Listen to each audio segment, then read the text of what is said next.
everyone. Happy Wednesday. Thank you so much for joining us for another VMR session.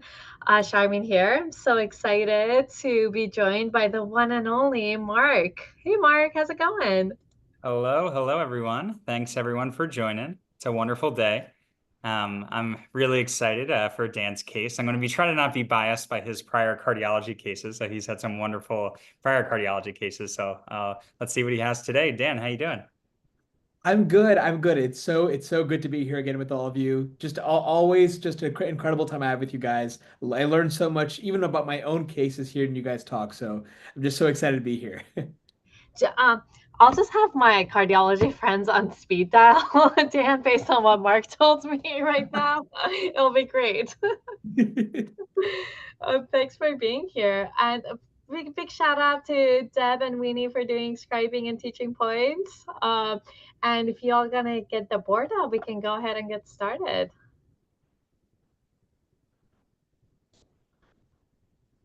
All right, fantastic. Okay, so we are seeing today a 44-year-old woman presenting with 2 days of chest pressure. So, just to paint the picture a little bit, she states that she was at a music festival 2 days ago. And she states that at this music festival, she was walking up a hill when all of a sudden she felt this odd pressure across her chest.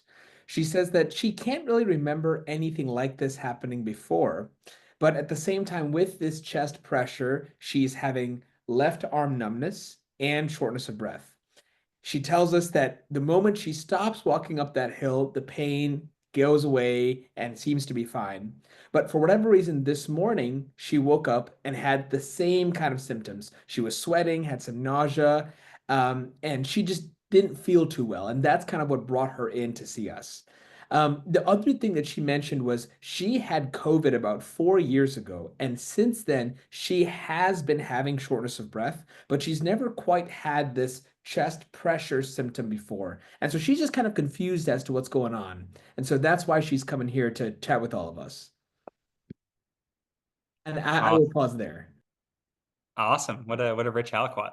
So yeah, I'll just kind of focus on the chest pain right now. I think a lot of us who have joined the CP solvers often know about the 4+2+2 mnemonic, which I've used since I've learned about it. I think that probably 2 years ago, and still use it as a first year attending today. So kind of highlighting the four emergent cardiac causes, the two emergent pulmonary causes, and the two emergent GI causes. All right. Just focusing on the cardiac causes, we can think about ACS, of course, acute coronary syndrome. We could think of Takotsubo's. We could think about aortic dissection. We can think about a pulmonary embolism, a pneumothorax. But what I want to layer in here is the age of the patient, right? This is a pretty, a middle-aged female. And, a lot of those emergent causes of chest pain, especially like acute coronary syndrome, and aortic dissection, like a lot of these happen in older folks. So if this patient does wind up having acute coronary syndrome, I think the question is going to be why, right? I would want to know if this patient has a predisposition to like a genetic hyperlipidemia, or is this a more a quote unquote atypical cause of ACS, like vasospasm or spontaneous coronary artery dissection, right? The base rate would say, it's probably going to be like atherosclerotic disease, but I would just kind of query those more rarer causes of acute coronary syndrome, right? We're going to want to think about a pulmonary embolism. We're going to screen for those risk factors. I think anyone that comes to the hospital with chest pain, getting an EKG, getting your chest x-ray and getting troponins, and then also plus or minus a D-dimer. I've also appreciated that a D-dimer has pretty good negative predictive value for an aortic dissection as well, which is something I recently learned within the last 6 months. So it's something that could help for a pulmonary embolism and an aortic dissection. And then the one last thing I'll say, anytime there's a chest pain syndrome plus something else, chest pain plus headache, chest pain plus numbness, chest pain plus abdominal pain, I always think about aortic dissection, because just thinking of the path of the aorta, it's the biggest artery in our body. So if it's disease or is ruptured, it'll cause disease everywhere. So I would be paying very close attention to this patient's vital signs, because most patients with aortic dissection are pretty hypertensive. So that's kind of the broad approach. Sharmi, I'm curious, what else are you thinking? That was Brilliant, Mark. I have nothing to add. And Dan, you're such a great storyteller. That was really, really awesome. And I 100% agree with you. I think it's hard not to hear the story and then just think ACS plus dissection, and I need to evaluate for those two. And to be honest with you, I also live in a fear of missing dissection because for something so devastating, it can be so subtle that I'm always like, oh, I think for me clinically, oftentimes the tension of like getting a CTA, aortic dissection protocol or not, is oftentimes when I'm seeing this patient is quite high, especially if they're like a little bit more on the hypertensive side. And we often like learn about like the getting blood pressures onto signs, is not very specific. So yeah, those are exactly two diagnoses that my mind went to. And again, with the shortness of breath and left arm numbness, other than like it kind of uh, makes you, even when you think about ACS and what stories really, really trigger that illness script, like a left arm, like a left arm involvement, dyspnea, in addition to the chest pressure, is really, really points a picture that really, really makes you have to think hard about it. That even though if like the ECG is normal, if the TRUB is negative, it's still the story is so worrisome that you might not stop there. And I totally agree with you to think about like again, who the context of this patient, like what the context is. Like family history would be really informative, as you mentioned, thinking about like more genital, like a genetic predisposition this patient has. Does this patient have a history of diabetes or like other couple of risk factors that we often think about?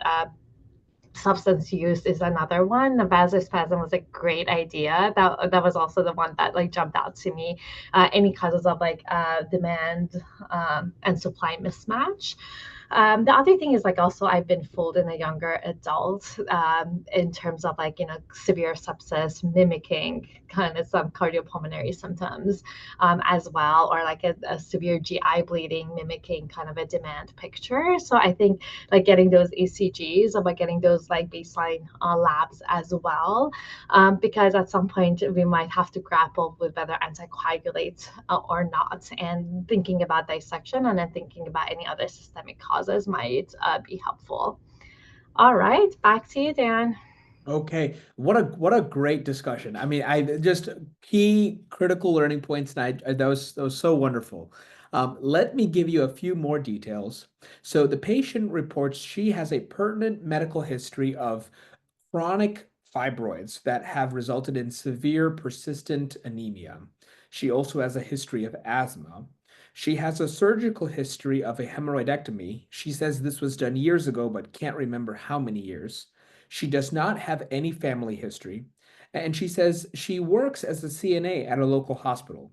She reports intermittent alcohol and marijuana use and says that she is daily using a vape pen, but states that she does not use any other IV drugs.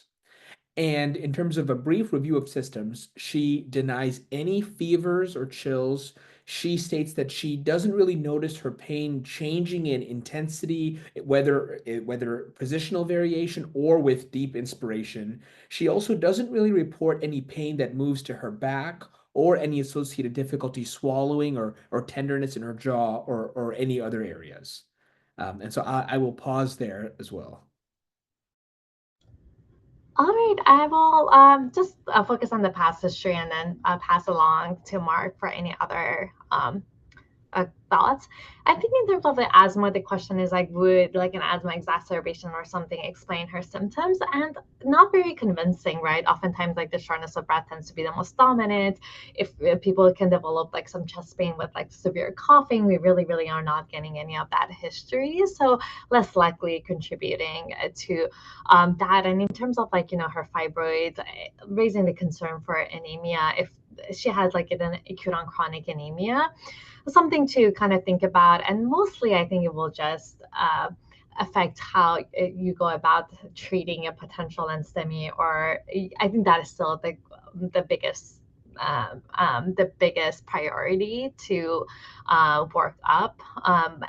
So nothing really is jumping out to me here. What about you, Mark? Anything else? No, the only thing I want to reiterate, which I've said a few times on previous VMRs, is anytime there's a history of obstructive lung disease, asthma, or COPD in the chart, just always look for those PFTs. And I think sometimes we're like, oh, there's no PFTs, there's no asthma and obstructive lung disease, which really isn't true, because for one reason or not, like patients just might not be able to have access to pulmonary function tests, and that doesn't mean that they don't have obstructive lung disease. I think that just means that you have to take a really detailed history, look at prior CT scans, prior labs to really, have a strong suspicion for obstructive lung disease. But anytime it's in the chart and it's not diagnostically confirmed, I always think about those secondary causes of asthma, which probably, I assume, probably won't play a role here. Things like EGPA, chronic strongy, all these things. But it just always, there's a lot of chart lore, which is sometimes we say in the EMR. So always confirming diagnoses is really important. And the other thing I meant to mention this in the previous Alpha, but I'm just kind of curious maybe how this previous COVID plays a role, because it did come up in the HPI, and the patient has had some chronic dyspnea since then. And notable, I guess, like pulmonary manifestations of COVID outside of the acute pneumonia that we know of. COVID can cause an organizing pneumonia, which can kind of lead to a fibrotic interstitial lung disease. Now that would really account for this acute presentation, unless there was just an acute exacerbation of the, ILD, but this sounds pretty hyperacute. And, she's having almost like a sympathetic storm with this diaphoresis and nausea. We know it does increase the risk of VTE, but again, I think that's probably less likely. But I'm just kind of, curious how the COVID kind of plays into her presentation. But yeah, that's Great, great. And we were too, just as we were working through this case. So great, great thoughts. Let me give you some more information. So in terms of the patient's vitals on admission, patient was afebrile, temperature was 36.6 on arrival, heart rate of 63, respiratory rate of 18, blood pressure of 111/75, and sitting at 100% on room air.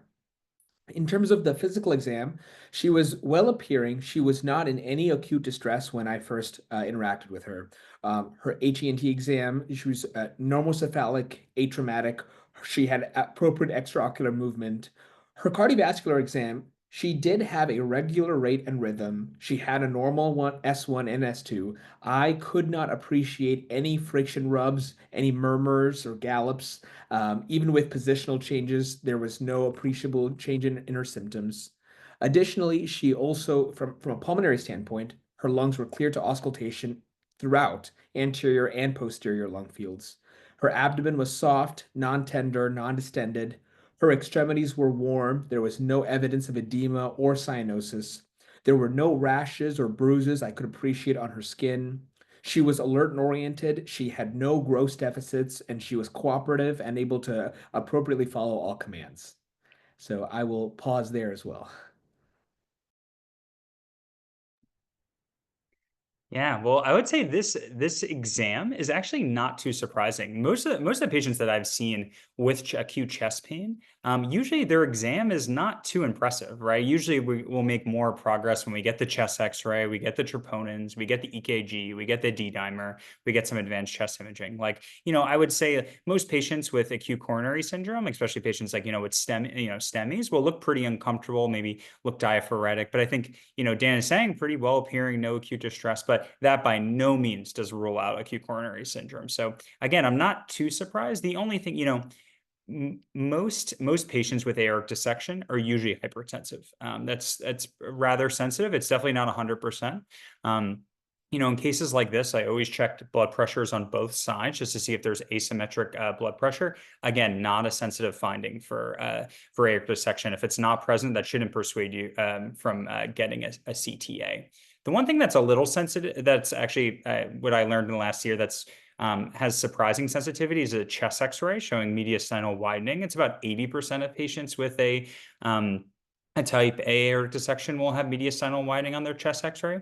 But again, yeah, I feel good, that this patient is hemodynamically stable and, they're not in cardiogenic shock from a acute coronary syndrome or a pulmonary embolism. But honestly, this exam is not that surprising. And the next thing I really just want is, a chest X-ray, EKG, and a D-dimer to make more progress. But yeah, I'm just really glad the patient doesn't seem to be malperfusing, like their extremities are warm. There's no coldness. So yeah, this is not an uncommon scenario, I think, in real life for acute chest pain.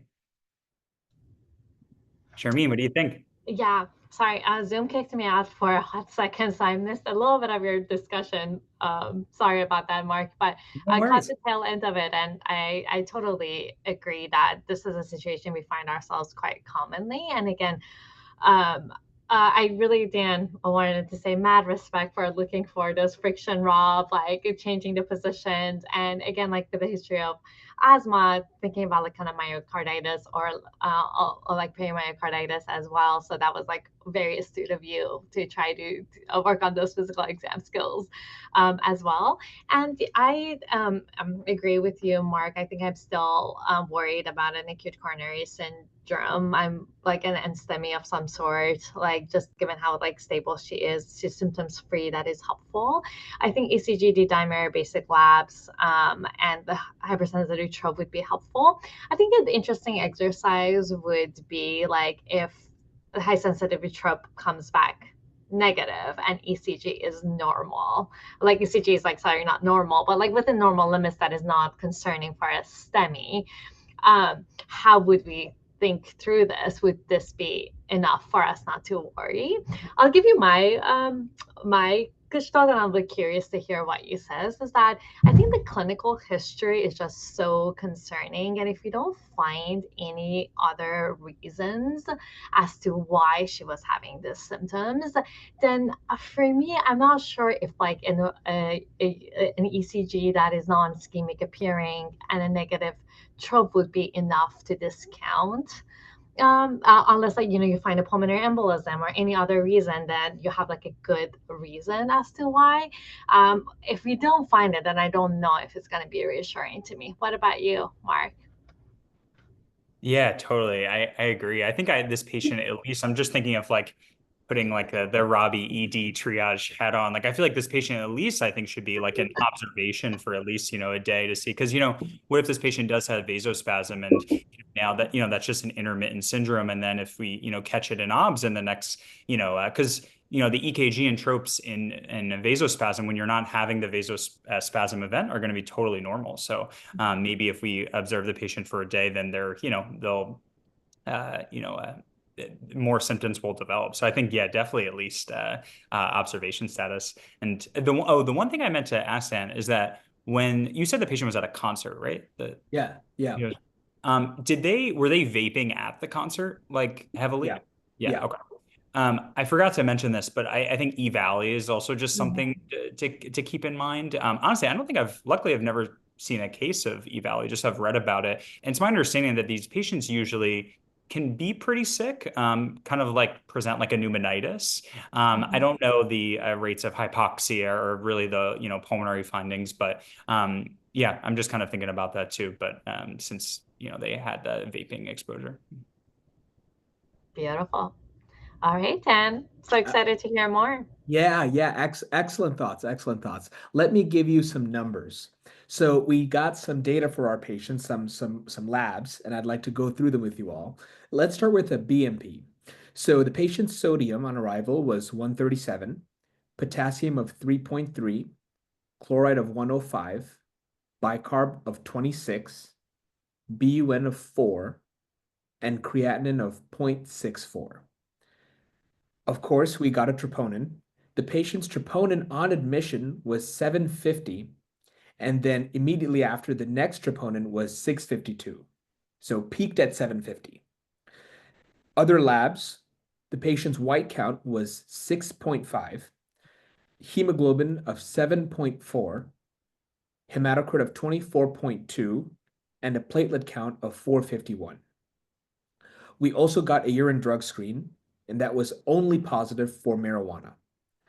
We got a chest X-ray as well, and per my read, there was no evidence of immediate mediastinal widening, and it showed clear lungs, clear lung fields, no evidence of consolidations, pleural effusions, or evidence of pulmonary congestion. The pulmonary vasculature did not look swollen.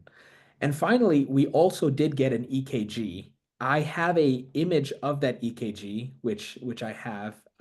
I've shared, and maybe if we can get that up as well.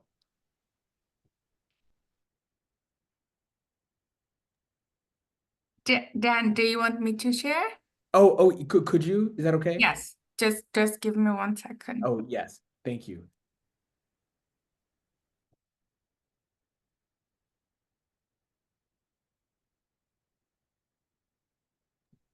Oh, and Dan, quick question. Was the patient having chest pain at the time of the EKG and troponin? Just So the patient wasn't having chest pain at the time.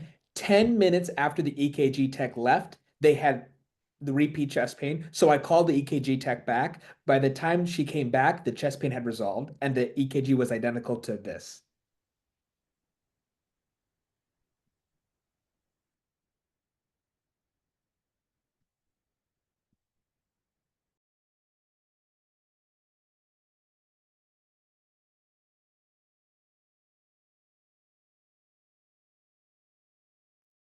So essentially, I can quickly walk through big things that we were taking away from this. So the biggest thing that we were concerned about is there any signs of ischemia?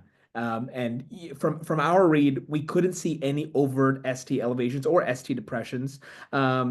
And there's a lot of great comments in the chat about RV strain and R wave progression. I think that those are great thoughts. Um, Really, this kind of said, I think this was kind of discussed that it didn't really change too much of our thoughts in the moment, just given the patient's story and our concern for something underlying. But um, just wanted to present this before you all and let you guys share your thoughts about the labs and this EKG. Ah, Dan, what a great case. Can I ask you one question? Yes. Do we have like a baseline hemoglobin on her, or was she? Yes, we do. So she says that her hemoglobin has always been in the sevens. So when we saw her, it was 7.4, and she said that's always where it's been. Wonderful. And she's not having like any more like vaginal bleeding or anything that she's endorsed more than usual. Correct. Yeah, it's nothing unusual, right? Wonderful. Uh, wow, super interesting case. And the reason why I'm asking Dan this question is, there's sometimes a battle between the GI tract or better anemia and cardiac symptoms, and oftentimes you want to better understand what the underlying etiology is. So I agree. Like in the ECG, I didn't see something too concerning for like a STEMI. So I would firmly for now put this patient as my biggest concern of having like an NSTEMI. And then the question becomes like, what is the etiology of it? And whenever I think about like so much of it is in the story, right? Like, is it an NSTEMI or is it a kind of like a demand ischemia? And part of I feel like my job as an internist is to really think about like the demand ischemia part of it, and hence thinking about like the anemia as an etiology that we often see, right? Acute anemia, acute drops leading to a lot of pressure. And if people have underlying atherosclerotic disease, then you get a very similar like symptomatic anginal symptoms that is like, and the reason why those distinctions are important is think about the therapies we give, right? We give antiplatelets, we give anticoagulation oftentimes, and if the issue was the bleeding, then potentially we are making it worse. And from what actually, Dan, was the platelet 51? So she was like thrombocytopenic. No, sorry, platelets are 451. Or 51. Okay, wonderful. So given that we're not really getting any symptoms from her in terms of like bleeding, the fact that it's been stable for a long time in the range, I have a lower concern for this as being an active bleed leading to like a demand ischemia. So it comes to like we're more worried about like an NSTEMI type of a picture. And at this point, I think the question is like, how are you going to manage that? Like, I would be calling cardiology. I would like thinking about antiplatelets and also potentially a heparin drip for an ACS treatment, and with like close monitoring. Again, the fact that like her had a troponin elevation to 750, I assume that's like high sensitivity trope. And then that it has peaked. The fact that she's still having intermittent symptoms, like that is like quite concerning. And this is someone that I hope that cardiology would take to cath. The other question is like, oh, should we get a CT imaging? Room 119, 18, building 1.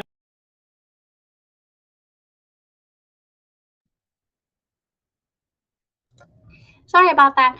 I think the big question for us is whether we feel confident about that, or you have any concerns that would warrant like a CTA. I have a lower suspicion, but I will be curious, Mark, how you're thinking through all of this data.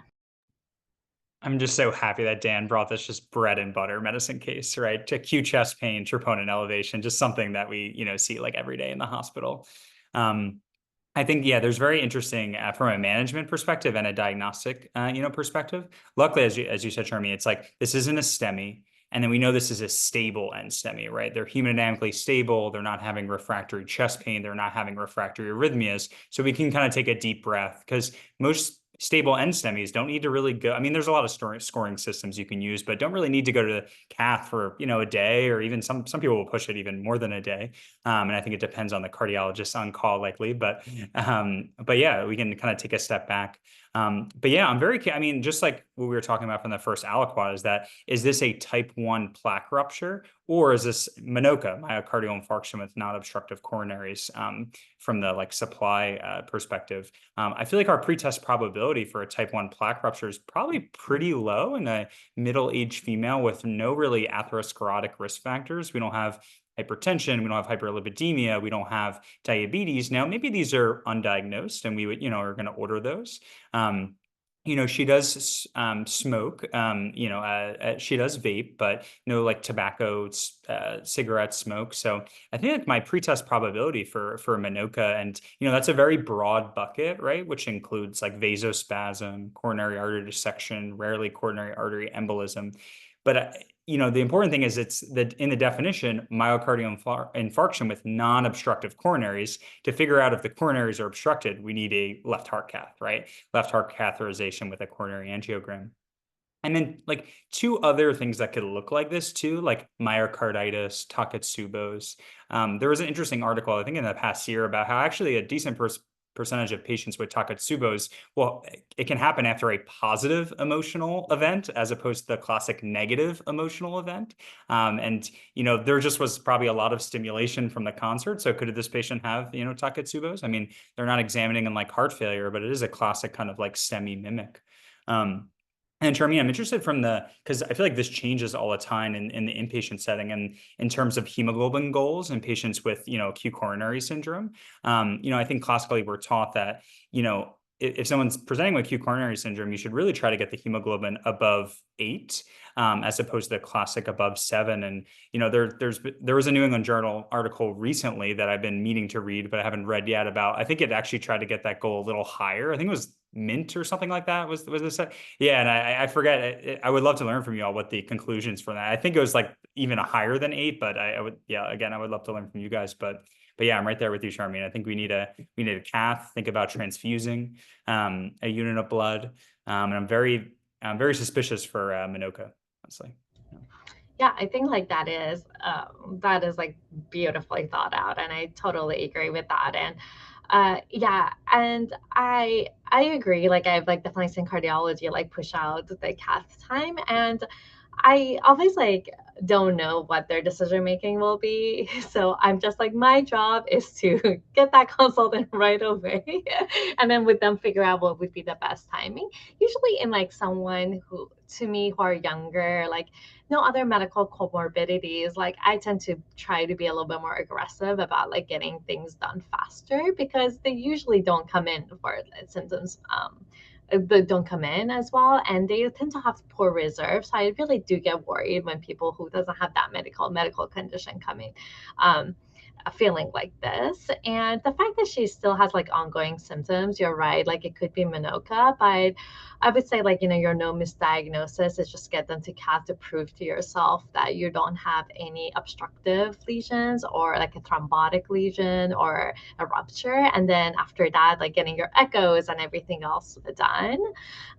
Yeah, I totally agree with that. And yeah, I think like the hemoglobin goal is also interesting. I don't think anybody will fault anybody if she gets a unit of blood. But I tend to like with these cases, I feel like what I really enjoy about it is like collaborative discussion with cardiology about like how they're framing it and what would be kind of the next step for this patient. Oh, Charmin, sorry, Dan. I just want to say one thing that I love what Charmin said that I feel like recently I've been thinking a lot more about the term demand ischemia, I think is just like, it's pretty confusing. And the reason I'll say that is I feel like, especially when I was early in residency, when I heard the word demand ischemia, I was like, heart, coronaries are fine. It's the tachycardia's fault. It's the anemia's fault. No, the heart is off the hook. But really that is not true, right? If someone is 44, let's just assume she has normal coronaries. If someone's 44 with normal coronaries, even if they have a hemoglobin of 7.4, and even if that dropped, they really shouldn't mount a troponin of 750. And I think as inpatient hospitalists, and I'm a blame of this too, we don't do a great job of putting like acute myocardial injury like on the discharge summary, so someone can follow up on it and do like a ischemic evaluation as an outpatient. Because in most of these patients that we're just saying demand ischemia and don't have known coronary disease probably have coronary artery disease that gets diagnosed later on. So I just wanted to mention that. Yeah. Oh my gosh, Mark, this is one of my pet peeves. And I'm always like, if someone has demand ischemia, it means they failed a stress test. So what do we do for a failed stress test? And I feel like part of it is like, yeah, it can be macrovascular, like microvascular diseases, but oftentimes like, you get another CT, they have some evidence of like coronary disease calcifications. And oftentimes I think we don't do a really good job of like starting patients on this for coronary artery disease in patients. So, oh my gosh, you made my day by bringing that up. Thank you, Mark. Nice. Great discussion. You guys are hitting on all the key points. I have two aliquots left, so as you can imagine, we are quickly rounding the tail, and I'm sure you can guess where things are going. But as we are doing things simultaneously, one study happens before the other, and in our case, that happened to be a stat echo that we ordered. So we ordered a TTE for this patient, and that TTE came back as showing a normal size and systolic function of the left ventricle with an ejection fraction of around 55 to 60%. There was a normal size and systolic function of the right ventricle. There was no pericardial effusion, and there was a mild tricuspid valve regurgitation. Interestingly, while the echo tech was getting the ultrasound, I got a call from the echo tech saying, hey, the patient is having that same chest pain right now. And as we are doing, I came to bedside, and as we're doing that echo, there's no obvious wall motion abnormalities. Squeeze still looks good. No overt pericardial effusions. And so we kind of paused there and observed her, and within about 2 to 3 minutes, the symptoms went away again. We also got a D-dimer, and the D-dimer was completely normal. And I will pause there before the final aliquot, which will reveal the diagnosis.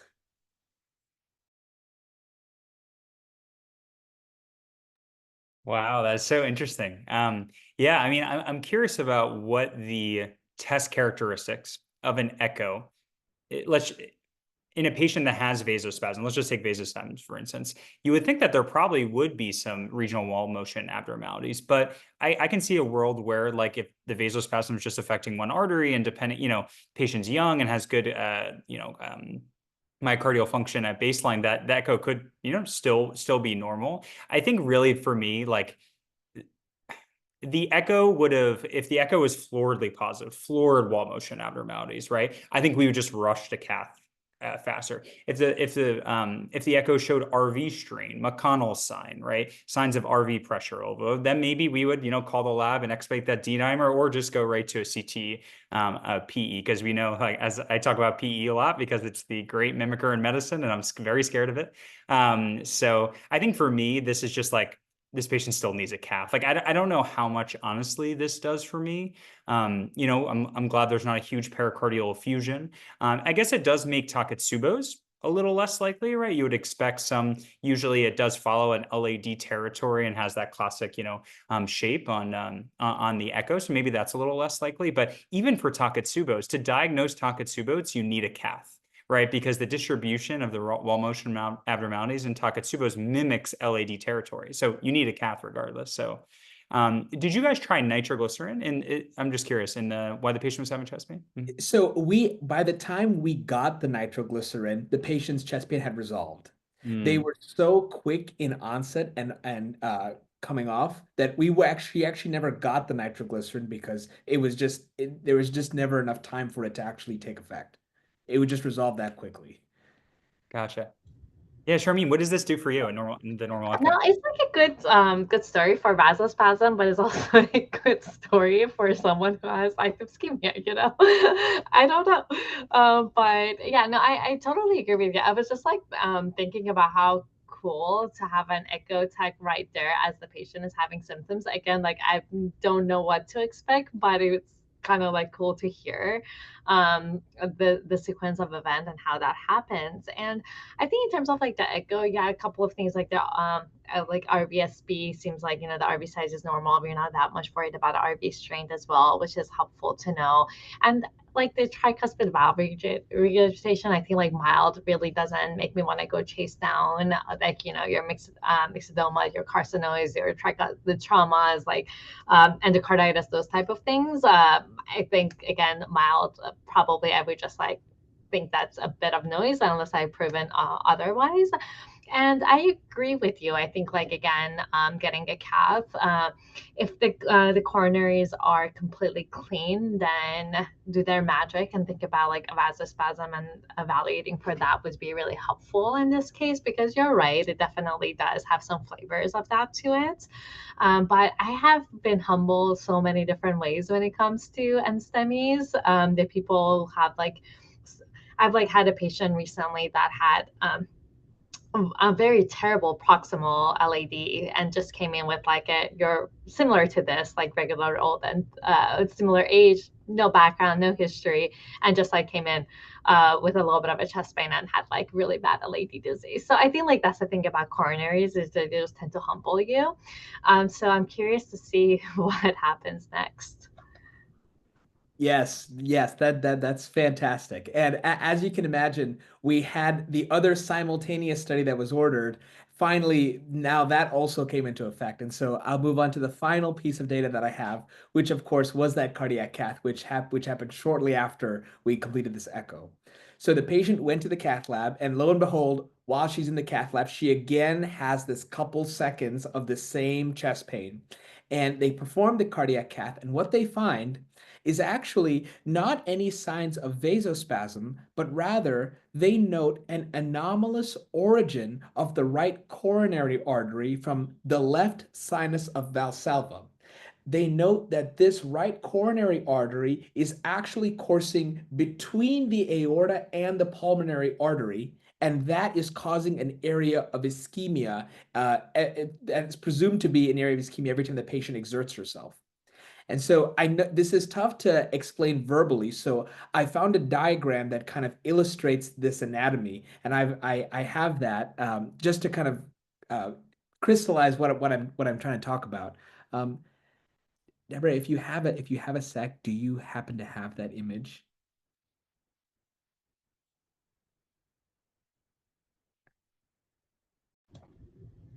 Dan, you're such a great case presenter, by the way. It's just so awesome to listen to you present this case. Amazing. Thanks.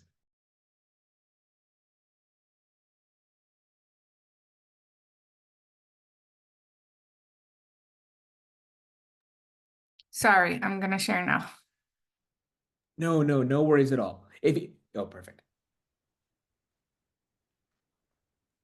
So this picture, right? Thank you so much, Deborah. Thank you. So this right here is kind of what the patient's pathology looks like. So on the left, I have an image of what normal anatomy is. And as you can see, the left main and the right coronary are distinctly at separate origin points. For our patient, that right coronary was actually originating from the left main and was getting squeezed in between the aorta and the pulmonary artery. Um, and what's interesting about this is after we identified this, we came back and we told the patient, hey, you have this anomalous coronary artery, which means this is a congenital issue. And at that point, she was like, all my life when I was in gym, I could never run more than like 100 yards, but I didn't really think anything of it. I just thought I was kind of unfit. I attributed all of this to vaping. I thought this was all just because I'm vaping over the past several years since I was a kid. I just thought that's why I've just been so out of it. And when we talked a little bit more about chest pressure, she then realized, yeah, I had some chest pressure when I was walking up a hill, but I've had that pressure my whole life. I just assumed it was a GERD or maybe just a funny cough or a funny feeling in my chest. I never thought it was actually my heart. And so this was a big moment for us, but especially for her, because it was so cool to see her kind of fit all of those childhood experiences together and be like, this is why I was feeling that way. So ultimately, after this diagnosis, she had an appointment with cardiothoracic surgery, who completed an RCA unroofing procedure and performed an anastomosis of the vessel to the appropriate insertion sites. We saw her back in clinic several months later, and she is feeling so much better. Her chest pain is significantly improved. She has absolutely no functional limitations. She just feels so much closer to what she feels like she was before vaping may have affected all of this. And so she just feels fantastic. And so that was such a great learning opportunity for me. And I'm just so glad we got to walk through that together. So I will turn it back over to all of you for any other thoughts and reflections. Dan, you're such a wonderful educator. That was awesome. It was such a great case. I love a good bread and butter medicine with a finding that, I mean, Mark definitely from the get-go, she was like, it has a flavor of Manuka, so kudos to Mark. But it was like such a fantastic case, very well presented. And I always like learn a lot from these like bread and butter cases. What about you, Mark? Any reflections?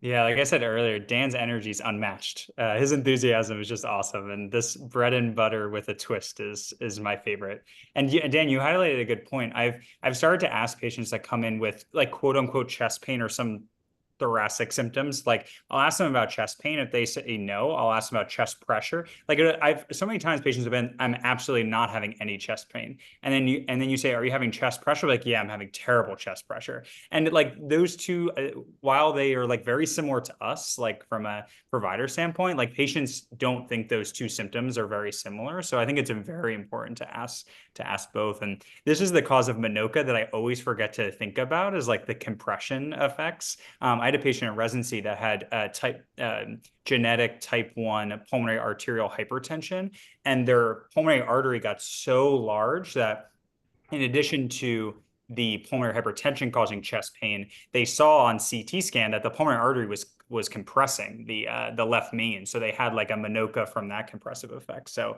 I think this is such a cool case and highlights the kind of rare causes of Minoka, which is awesome. Thanks, Dan. Yeah, that was fantastic. Can I ask you just from a management reasoning before the left heart cath, was she started on the usual NSTEMI treatment, or did they have like such a high suspicion for Minoka?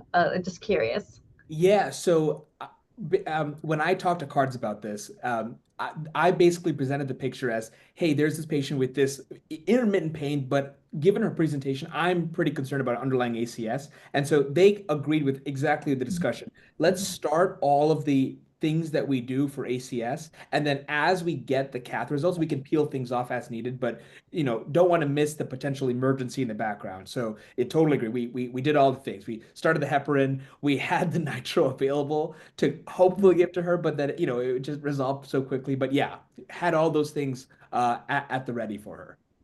Amazing. Thank you. And oh, the great Robbie MGha is in the chat. Oh, there was inferior. Oh, wow. I learned everything. I learned so much from Robbie. I have no idea there's an inferior balance pattern that predicts aborted RV infarct.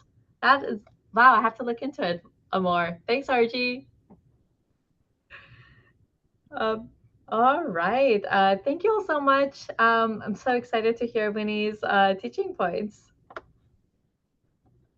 So about the teaching points, we had a young female that presented with chest pressure and some another concerning features in the left arm. And initially, Mark started to discuss about how we approach chest pain, and we have the mnemonic that is the 4+2+2 that you need to investigate cardiac causes such as ACS, Takotsubo, tamponade, and aortic dissection. Referring to pulmonary causes, we have like pulmonary embolism and pneumothorax. And finally, the last two is about esophageal issues. Then you need to investigate about rupture and impaction. Besides, we also discussed about typical and atypical angina and our differential diagnosis that we can have is pericarditis that will present with pleuritic chest pain, fever, and tachycardia. Cardiac tamponade that will have JVD and distant heart sounds. So we consider it also genetic predisposition. We need to investigate family history, substance abuse. Our patient was using some vaping. Besides, Mark also commented about COVID that can cause an organizing pneumonia and could explain all the asthma history and pulmonary symptoms that our patient had. Besides, we need to proceed with an initial evaluation that is composed mainly by EKG, chest X-ray, troponins, and D-dimer, and some basic labs. The physical examination of our patient revealed nothing specific. And then we also find out that the chest X-ray in aortic dissection, patients will have 80% of patients will have an enlarged mediastinum. And then we also discuss about the 5 types of myocardial infarction, being the two mainly, the type 1 that is related to plaque rupture, and the type 2, it is an imbalance of demand and supply, and that it is characterized as Minoka. And well, the initial treatment from our patient was to initiate antiplatelet heparin, and we need to call cardiology, and this patient find criteria to a cath lab to a left catheterization. So then the echo, a possibility that will show an vasospasm. mm, It is that the patient can present expected regional wall motion abnormalities, transient total coronary artery occlusion, and abnormal coronary flow in a vasospasm etiology. And then our patient was submitted to a catheterization that revealed a abnormal origin of right coronary artery, and finally was submitted to an Griffin procedure, and she's doing well now. So that's all. Thank you guys for the amazing session. Winnie, what a wonderful case summary and teaching points. Thank you so much. Mark, you're brilliant. Dan, such a pleasure meeting you. I'm so excited to keep learning from you. Deb, thank you so much for jumping in and doing describing last minute. We really, really appreciate you. And thank you all. I'm so excited for next time we all get together. Have a good one. Bye.